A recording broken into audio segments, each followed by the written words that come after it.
हवाई जहाज़ का जो पायलट होता है, उसके सामने का जो देखने का शीशा होता है, उस पे वाइपर नहीं लगाया जाता है क्योंकि हवाई जहाज़ की स्पीड इतनी ज़्यादा तेज़ होती है कि अगर वो वाइपर चलने की कोशिश करेगा तो वो उड़ सकता है या टूट सकता है। तो इसलिए उसमें कोई वाइपर नहीं दिया जाता है और इसको साफ़ करने के लिए जब ये जहाँ भी इसका स्टॉपेज होता है, जहाँ भी ये लैंडिंग करता है, वहीं पे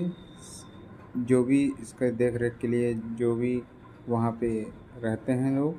जैसे कि आप देख सकते हैं कि ये कपड़े डंडे में कपड़ा लगा कर के इसकी सफाई किया है इसने,